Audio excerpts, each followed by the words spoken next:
Good morning and good afternoon, everyone. Welcome to the Native Communities Access to Capital and Credit Report webinar. Thank you for joining us today, and thank you for your time and expertise. The purpose of this webinar is to provide an additional opportunity for the CDFI fund at the Treasury Department to hear comments from tribal leaders on the upcoming report, particularly on the focus, the mission, and the methodology. For today's webinar, we've done a very targeted outreach, and we focused on the NCI Executive Board and also on the regional intertribal governmental organizations. So thank you for participating. I'm sure that the notice was forwarded beyond that group, so I actually got a few emails yesterday for some folks. So we may be joined by others, which is great too. Today, we are honored to be joined by two Department of Treasury representatives to conduct the webinar, and they're here at the NCAI, the Embassy of Tribal Nations. The first is Dr. Elaine Buckler, and for those who received the email I sent out late this morning, you have her bio. She's the newly appointed point of contact for tribal consultation at Treasury.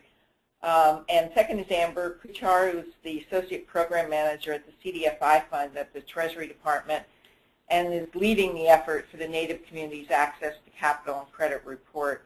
And we'll hear more about the specifics of the report from our speakers in just a few moments.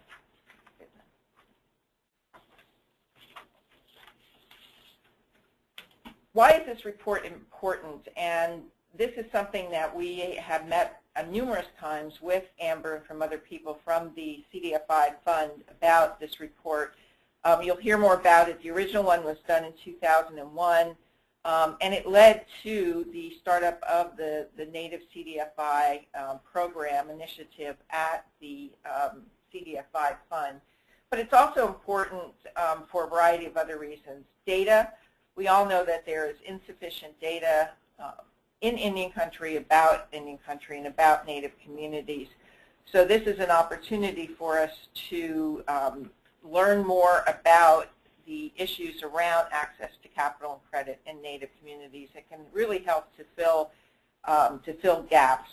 It also informs policy, decision-making, and research. And as I mentioned, it really led to this initiative at the CDFI Fund. And it's also been informative for working with Congress, working with various other departments, and also understanding change. Has the situation gotten better since 2001 when the original report was done? It's been 12 years. Are we seeing growth? Are we seeing different kinds of needs and issues happen in Indian country related to access to capital and credit?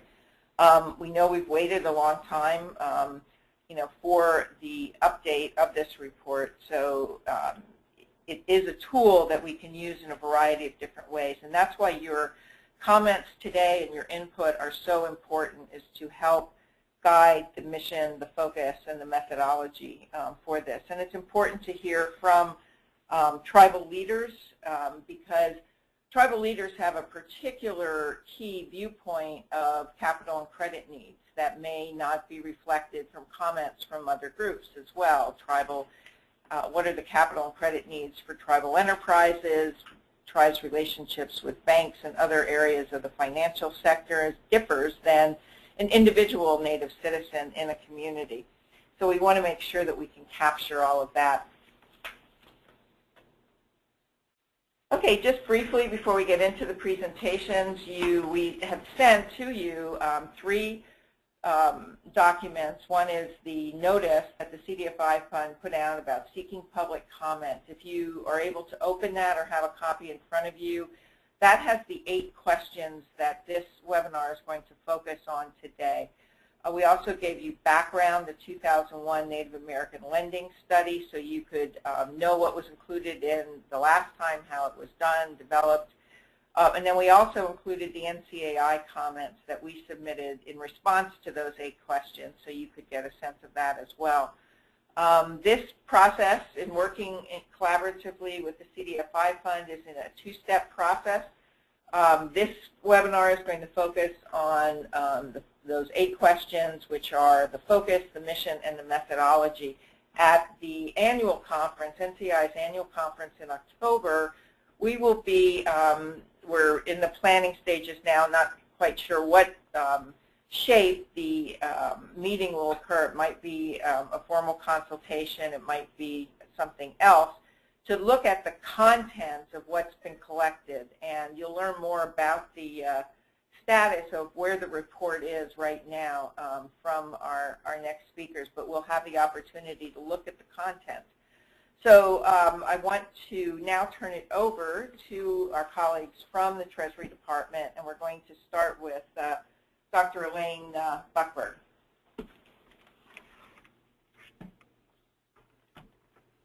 Thanks, Sherry, and good afternoon, everyone. In addition to being the point of contact for tribal consultation, I'm also a Deputy Assistant Secretary in the Office of Economic Policy. So and issues of finance and access to credit and capital are close to my heart, and they're also speak to Treasury's core mission. In 2001, the CDFI Fund produced the Native American Lending Study, which analyzed lending and investment practices on Indian reservations and other lands held in trust by the U.S. government. The CDFI Fund is now going to build on that original study, and the research will provide detailed analysis and quantitative research that can lead to actionable recommendations for improving access to capital and credit in Native communities. This study on credit needs today in Native American communities will help us understand where the needs for investment lie now, how we can improve access to capital and credit, and how we can enhance the CDFI's Native initiatives so that they can provide as much opportunity as possible in Indian country. These studies are tremendously important. The first study led to the creation of the Native CDFI program, which has helped create and support over 72 CDFIs that in turn support the financing needs of Native communities across the country. That's why I encourage all of you to provide input, and the more we hear from you, the more valuable we can make the study. And I'm very much looking forward to your feedback on this call. But first, let my colleague Amber Kuchar, who's heading the study and the consultation, take you through the 8 questions for today's call. Great, thank you so much. So again, this is really a listening session. We're going to stop talking now and really open it up to hear your feedback, because the more we listen, the better we can integrate it, the focus, the study, and the mission to really target the needs of your communities. We're really a conduit for you. And so there's the next 3 slides will go over the 8 questions, and they're divided up into what are your recommendations for the report, how should the report be used, how it will be used, and then looking back at the 2001 lending study at how the lending study was used for you, so we can use some of those best practices. So the first question is, what should the access to capital and credit report accomplish? And you guys can raise your hands, and we will unmute your line and take copious amounts of notes.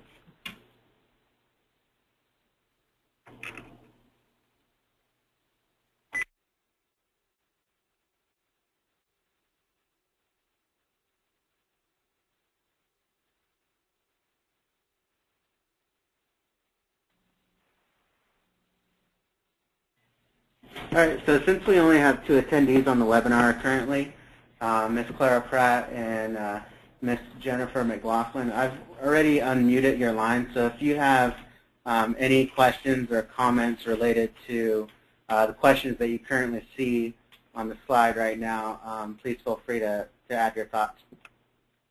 This is Sherry, and I just wanted to welcome you, and we do have other folks registered, Jefferson, Lana, Maho, and some others. So we're hopeful that they will join us. But we knew, because of the targeted outreach, that this was going to be a small, really core group. So I appreciate you all being on here. So I wanted to maybe just sort of throw out from NCAI's comments that one of the things that what should the access to capital and credit report accomplish? And as a general sort of overview, one of the areas we talked about was having this report be sustainable, and maybe that's not the right word, but to really look at the fact that how this report could be refreshed every, 2, maybe 5 years, rather than the 12-year, in between the initial report and now this new report. So that was one idea that we had, but I'd like to hear from Clara and Jennifer. Hi, everybody. This is Clara.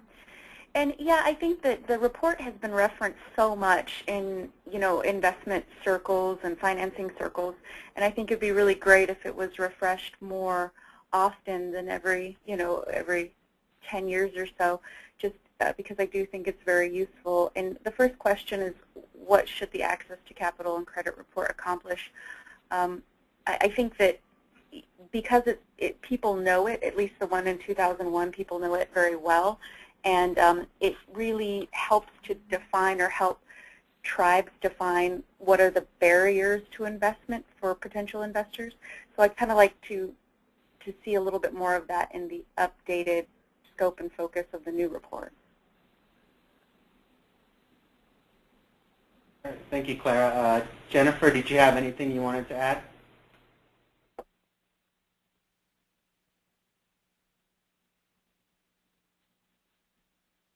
Can I ask a question? Yeah. Clara, it's Elaine. Yes. You say barriers to investment for potential investors. I'd actually like to hear you expand on that, because you mean barriers to investment for, say, some corporation or individual that wants to invest from outside into Indian country, or do you mean barriers to investment from within? I guess a little of both, but I was thinking more of outside and external. And maybe because it's been some time since the CDFI has done this report, it would be interesting to see sort of the compare and contrast of what was the landscape in 2001, what's the current landscape, and if things like the CDFI fund have done a great deal to address some of those concerns, like access to capital, what the CDFI fund has done, and how many folks have been funded through the CDFI program to date, what sort of impact that's made from an economic development perspective in these communities, and then potentially a new market tax credit portion. And I don't know if it's something that's going to be covered in the new report, because as you know, the new market tax credit program in its current form didn't exist in 2001. So maybe if that's actually been able to make much of an impact in Indian country, and if the same barriers still apply across the board as they did in 2001. Thank you. Thank you. That's very helpful. Are there any, we'd be jumping ahead a little bit, but since this is a smaller group, any other topics like new market tax credits or larger issues, general topics that would be helpful if we did more of a deep dive into? This is Amber Kuhar, by the way. Yeah, this is Claire again. I think new market tax credits is a big one for me and my interest. And then maybe even looking at the different types of development that's been able to occur because of the work that the CDFI has done. Are we talking big energy projects? Are we talking mom and pop cottage industries? What does it mean? Because we look at the dollar amount of these that have been given an award under the CDFI fund, but we don't know what industries that goes into, who are their borrowers, etc. And I think that would be kind of interesting to know. Maybe some nations are doing sustainable development really well, and others have a higher turnover of businesses that are successful but that don't last the long term, or maybe only create a very small portion of jobs. Great, that's very helpful. Any other thoughts around chapter things that would be interesting to you, or research that you've tried to find and never had the answer to? Because we're really trying to fill gaps in the data. So is there anything that that would be helpful for you along those lines? Yeah, I think that outside versus inside would be interesting. How much development is coming from the outside versus how much is being generated on the inside? I know that on the Navajo Nation we've got, it's a big split between what types of businesses people are starting internally versus the big companies that come in and do huge leases. It's a very different, audience that we're working with on both sides. So I think that would be interesting just to know kind of that landscape in different tribal nations. Would it be interesting also to know what kind of dollars circulate or build economies more, like if there is an outside investment and the dollars would leave the community, or how much impact having local investments circulate? Is that something that would be interesting or useful? Yeah, definitely. Like that would be really intriguing to know if it's what type of investment tends to keep dollars circulating within the community. I think that would be very valuable. We didn't really address, just to make sure that we touched on questions 2 and 3 before going back. Is there anything in the scope and focus which we've been alluding to that we haven't touched on yet? Like, should this be just on reservations? Should this be urban, native populations? Any comments along those lines?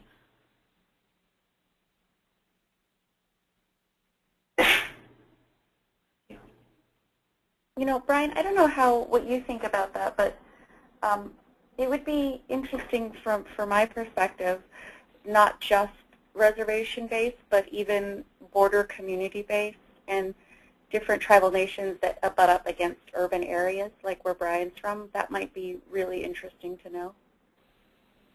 I think this is Sherry. One of the things is that in some cases there are urban areas that have sprawled out to the reservation boundary, so it's very difficult sometimes to make that distinguishing between urban, rural, reservation areas. And then Oklahoma, we have, which is not reservation at all. So one of the things that, again, this is Sherry here at NCAI, I wanted to, and I know Jennifer's on, I had an email exchange with Ron Allen about this topic because one of the reasons we wanted to do the outreach targeted to this group was that we had a discussion. We raised the CDFI report, the new report, Access to Capital and Credit, at our last board meeting, and Chairman Allen, raised some concerns about, but I want to really focus, tie them into these questions here, and if Jennifer has more information, this would be great. But, one was, what should this report accomplish? And it was key that one of the areas was to educate potential investors in Indian country, to be a tool for that. And he particularly was focused on banks from the tribal government perspective in borrowing from banks. And he was raised the concern that even though some tribes who have excellent credit histories, successful enterprises, are having difficulty accessing credit from banks, and even banks they've had long-term relationships with.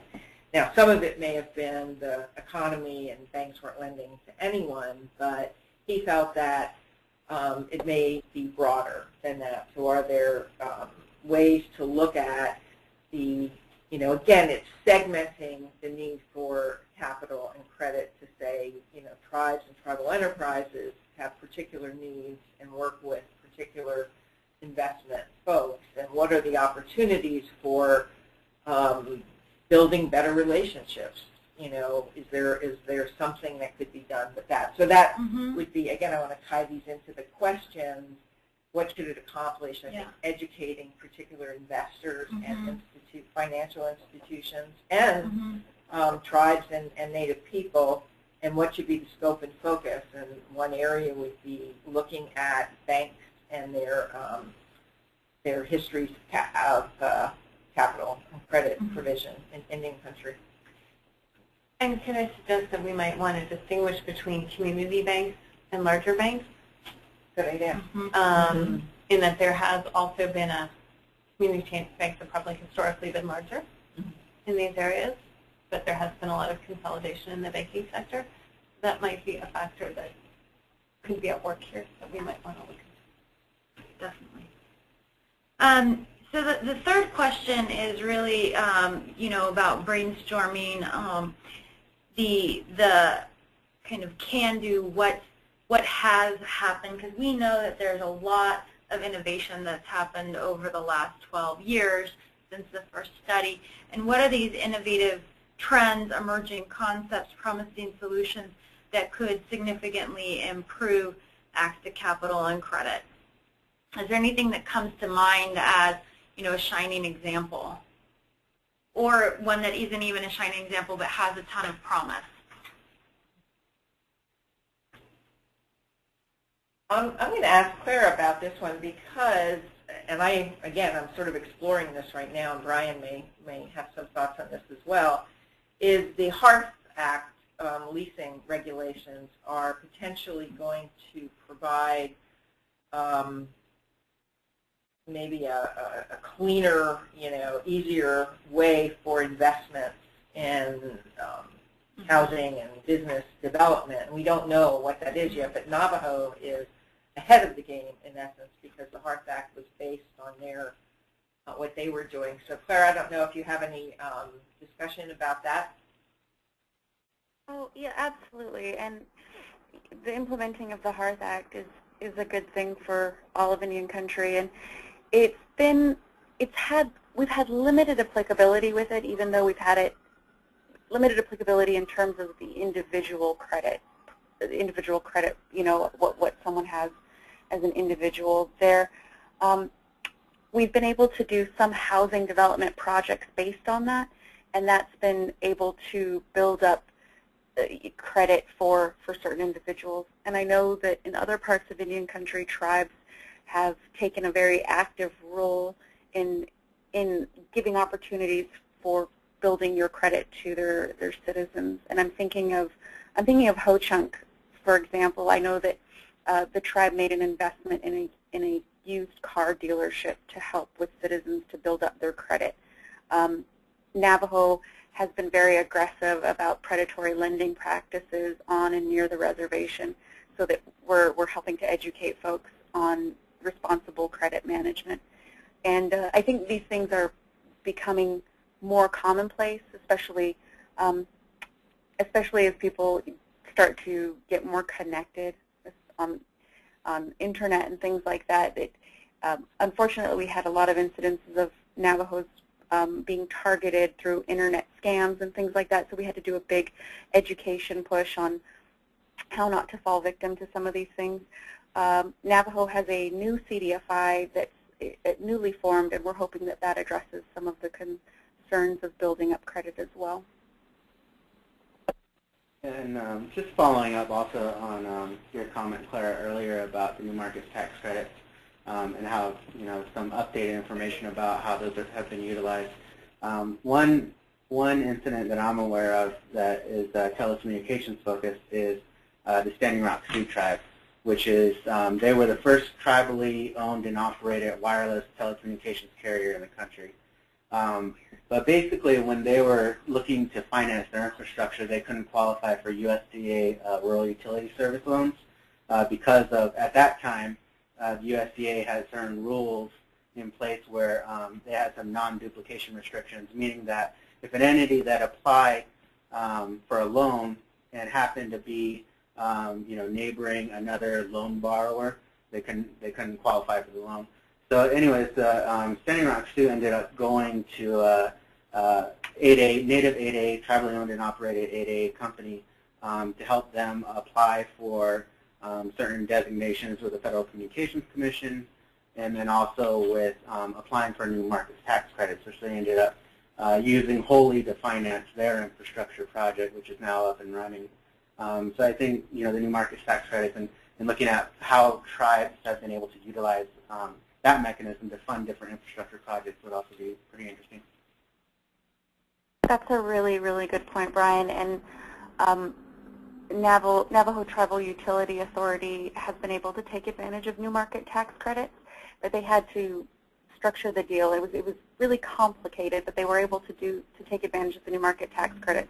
And I think one of the questions that came up during this round of new market tax credit allocations was that there were not any CDEs that they specialized in Indian country that were given any allocations. And I know that was a concern. And but then on the Treasury side, one of the pieces of feedback that we got were there really wasn't a lot of applications from different tribal CDEs. And so maybe looking at how many CDEs that are new market tax credit eligible exist in Indian country to take advantage of those tools. Did you work with Wells Fargo on that new market tax credit deal? Just curious. You know, I don't know who the financier was, but the CDE was Brownfield out of Albuquerque. Oh, okay, that's just helpful just to get, you know, more details around various projects, so thank you. Yeah, definitely. Great, well then we could move on to the second set of questions, which is how will the report be used? You know, really want to make sure that we're speaking to the right people and we have our key stakeholders identified, so we're targeting the right type of information when the output is. So who do you think are the key users of this report?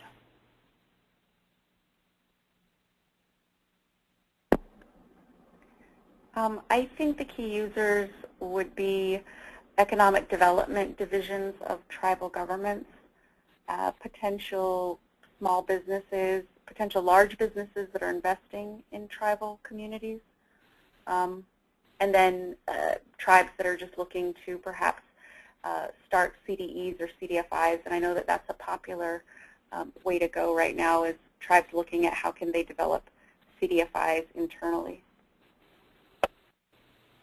Great. And this is Sherry, and I just wanted to thank Jennifer. She's having phone issues, so she submitted a document for us. So one of the things she was saying is that the key users would be tribal, from Ron Allen, chairman of Jamestown Squam, tribal, federal, and state governments, the administration and Congress, financial institutions and private investors, and educational institutions, and then the general public.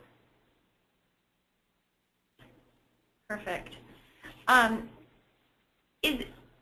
What do you think the top 3 outcomes of the report should be?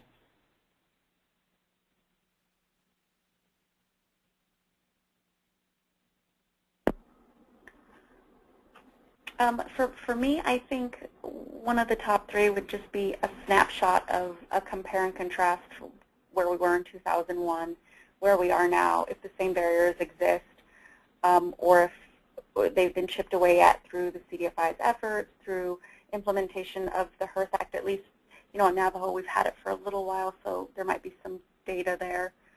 You know, I think that we talk about the same barriers to economic development in Indian country. It would just be interesting to see if, you know, over 10 years later we're still talking about the same barriers. Great. Any other top outcomes that come to mind?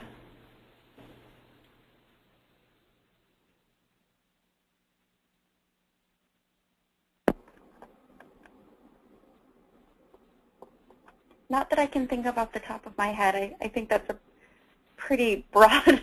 Yeah. My outcome pretty broad, so I guess there could be subtopics to that. Right. One of the things that just sort of some of the comments that Chairman Allen had mentioned and kind of were triggered here with me is I'm wondering if it would be important, I'm sure it's important, but to look at tribes who have again, from the first blending study to this one, who sort of the regulatory framework of the reservation, and what influence does that have on lending and access to capital? Because, you know, one of the barriers to investment has been to the maybe lack of the legal infrastructure on reservations. So again, looking at that legal infrastructure would be a key part of that. And that, it goes to one of the other questions too. That's been a trend that's been happening over the past 12 years too. Has been tribes trying to build in this infrastructure. In the UCC. The UCC, exactly. Tribal court. And when you have that in place, what are there conclusions or statements we can make about credit, access to credit and lending in those communities? Wonderful. This is very, very helpful. So I want to thank everybody so much for all the thoughts. We have 3 questions left, and then clearly we can open it up to any thoughts that haven't been addressed. But just looking back, you mentioned that the study's been used over and over again, and so specifically, how did your organization or people use the previous lending study from 2001? Well, when I was with the Small Business Administration before, the study was referenced quite a bit when we talk about barriers to access to capital and some solutions to address those barriers.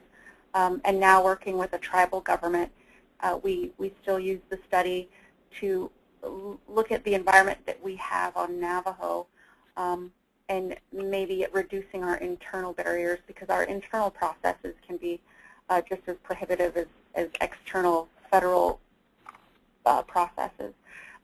So it's been a helpful tool for both audiences that I've worked with. Any other comments on this question?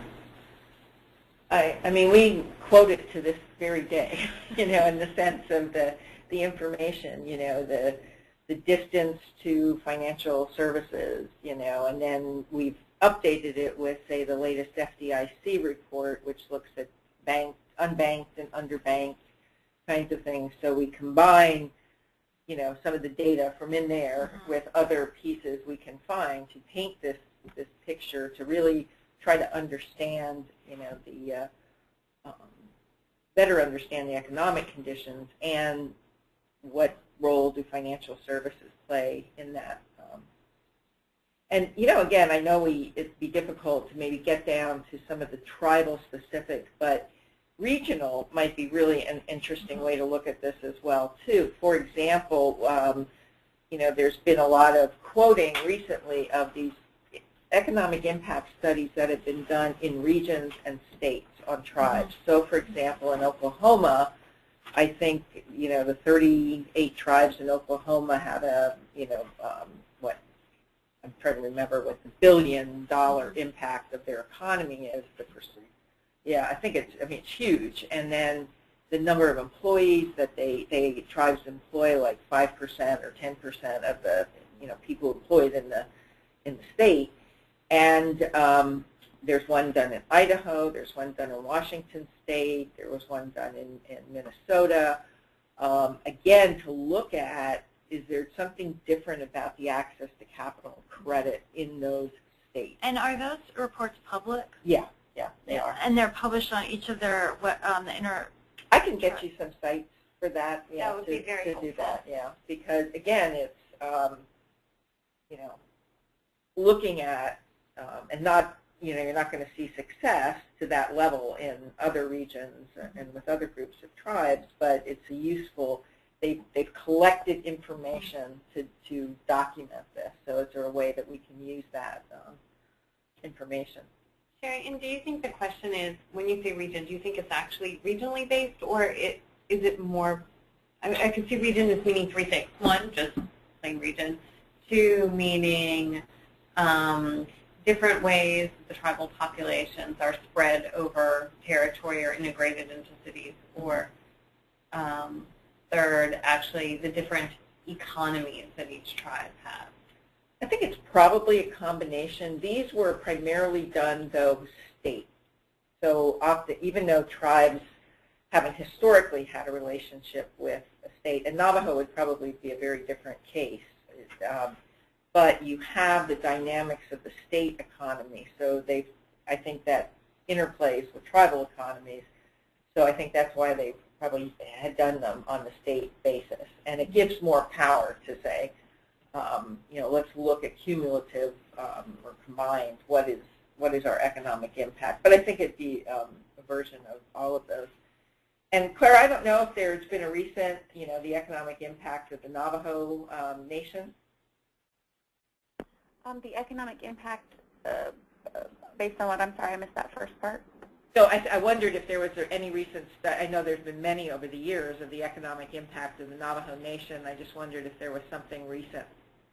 Yes, we do have something recent out of our Division of Economic Development. I think it's 2011 or 12, where it just does an overall snapshot of the economic health, viability, et cetera, of the Navajo Nation, outside investments and things of that nature.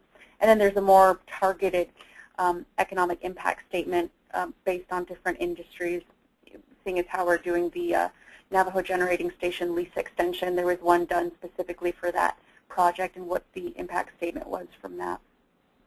Is that located on your website? Yes, it's actually at Navajo. Division of Economic Development has a website for this data. It's at navajobusiness.com, and if you go there, there's a link that says reports and data, and it's under there. Perfect. Thank you so much. Absolutely. And again, that's I keep going back to this sort of emerging trend, and that's, again, something that's happened over the last 12 years, has been this recognition that tribes are such a vital part of regional economies and state economies. And so, again, does that have a connection to, different credit and capital needs? So, very, very interesting and informative. I think we may have touched on this question already, but what were the most significant outcomes for you and your organization from the Native lending study? And that could be how it was conducted or outcomes of the study. Is there anything that you could point to, or any thoughts on that?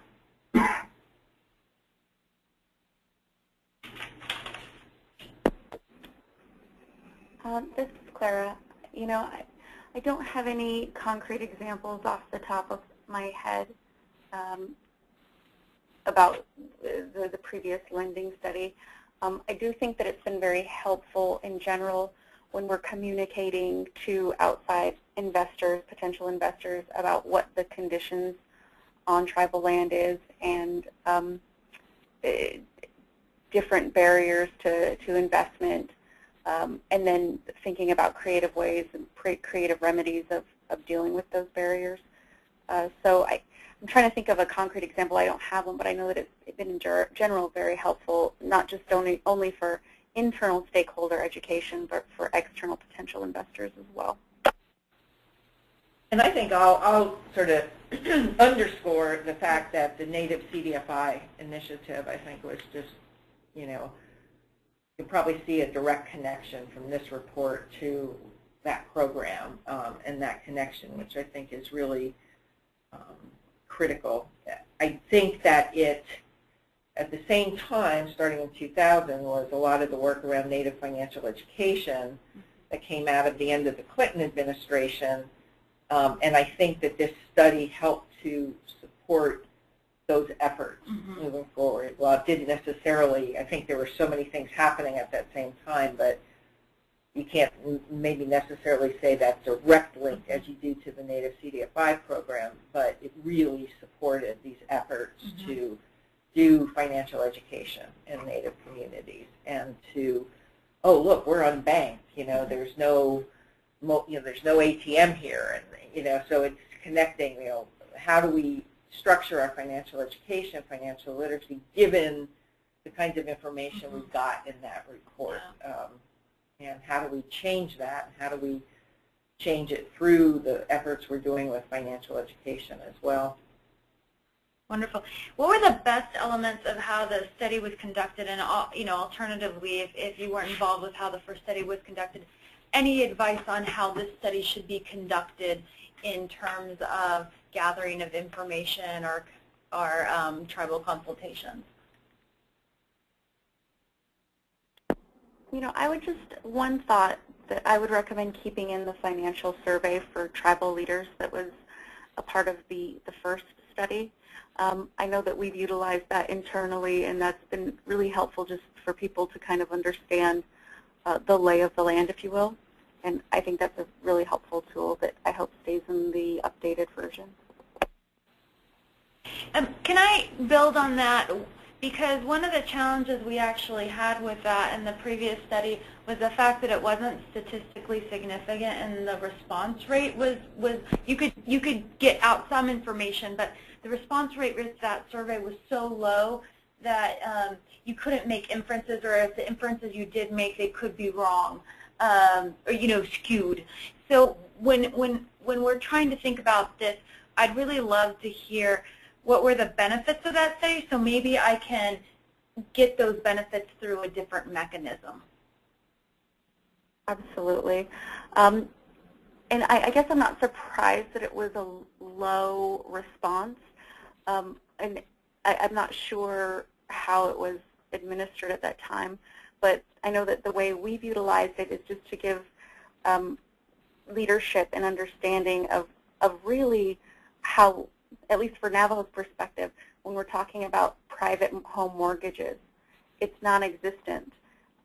Generally, not totally, but mostly non-existent on Navajo Nation, and we talk about why that is, what the hesitancy is of private investors and conventional lenders, why they're not lending to people who live on reservation, on trust land. What does that look like? How do we work with banks that are friendly to working on tribal land? And when you just look at conventional home mortgages, for example, how many are on or off, and how many people we have that even work for the tribal government on reservation, but then go to, for lack of a better term, like a bedroom community off reservation, because that's where they can go to get a conventional mortgage. So I think it's just a helpful tool to give leaders an idea of the trends that we're seeing in the community. So if I was able to get other information, for example, data collection that addressed some of these issues, it would be just as useful?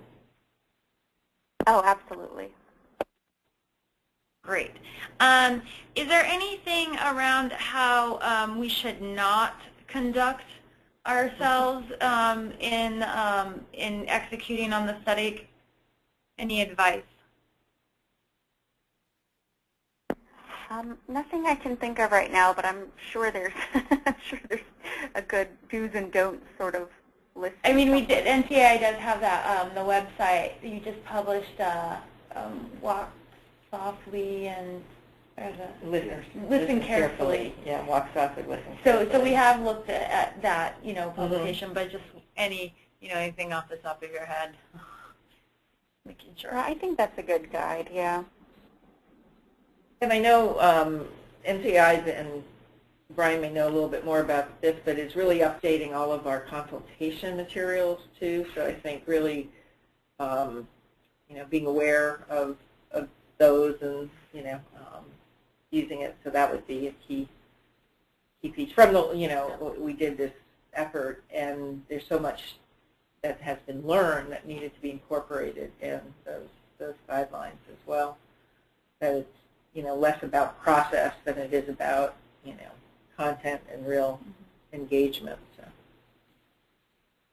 Wonderful. Is there anything else that anyone would like to add about the study, anything that hasn't been addressed, or any feedback? Again, challenges as a tribal nation, or other areas that we may not have heard yet? Not for me, no. Well, hi, this is Will Gerardo. I'm a portfolio manager at the CDFI fund. If I may, I just have a couple questions. These are just follow-ups on what you all have said. In the beginning, on question 1, you talked about credit building and credit building loans. And in my view, there's 2 different ways. There's the actual credit builder loans where you're giving $25 or $50 loans and they're repaid back every 2 or 3 weeks, and you're using a credit reporting agency to build up somebody's credit, from 450 FICO score or something and try to build up to be able to become loan worthy. Or the other thing is you just try to help people establish credit, say to buying a car or something like that. Do you all use credit building loans, like this very small $50 loans?